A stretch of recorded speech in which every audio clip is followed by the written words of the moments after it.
Buonasera a tutti e ben ritrovati su Telenutria, il telegiornale più mammaluco del Triveneto. Prima di dare la linea alle news del giorno, vediamo insieme la programmazione della serata. Alle 19 il documentario sulle migliaia di multe per eccesso di velocità recapitate in questi mesi al popolo veneto, intitolato C'è posta per te. Alle 20 il reportage sull'attuale situazione economica del Veneto, intitolato Ghemo Magna Fuora Tutto, Casa, Campi e Boaria.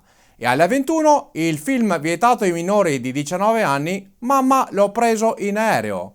Restate con noi su Telenutria!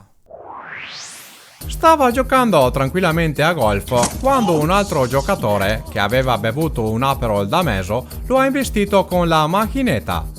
Dopo essersi ripreso, gli ha fatto mangiare la massa da golf. Torreselle. Voleva aprire la bottiglia utilizzando il water, ma ha spaccato tutto. Ora gli tocca fare la cacca in giardino nella lettiera del gatto. Trissino. Questa giovane ragazza voleva tenersi in forma durante la quarantena, ma non ha seguito le istruzioni per il montaggio della sbarra. Schiena scavessata. Malo. Voleva scendere dal muretto in stile Brumotti, ma qualcosa è andato storto.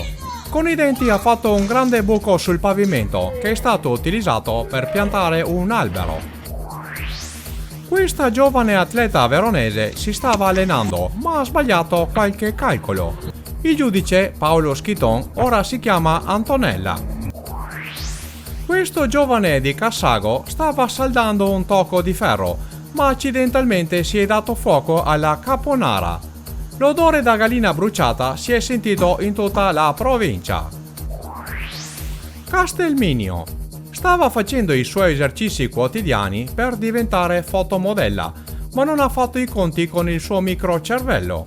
Al pronto soccorso le hanno dato 16 punti e ha vinto un set di tassine per il caffè.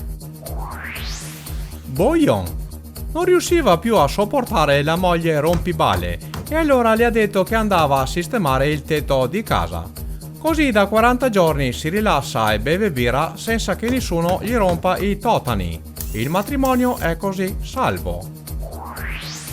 Macacari.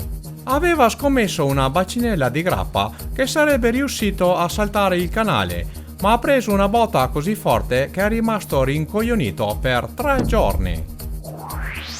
Questa band stava facendo le prove alla Sagra della Nutria di Solesino e il batterista faceva lo splendido arrampicandosi sul parapetto. Dopo essere caduto come un polastro, è stato cacciato dal gruppo a pedate nei brombi. Montebelluna. Voleva prendere la bottiglia di prosecco sul ripiano più alto dello scaffale, ma ha combinato una catastrofe.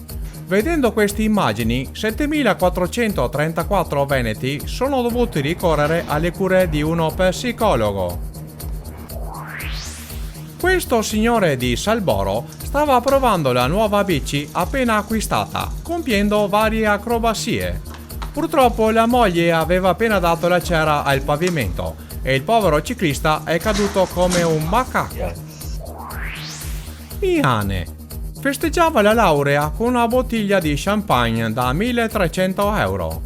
La bottiglia è caduta sopra la macchina del marito, che ha bestemmiato in 32 lingue diverse.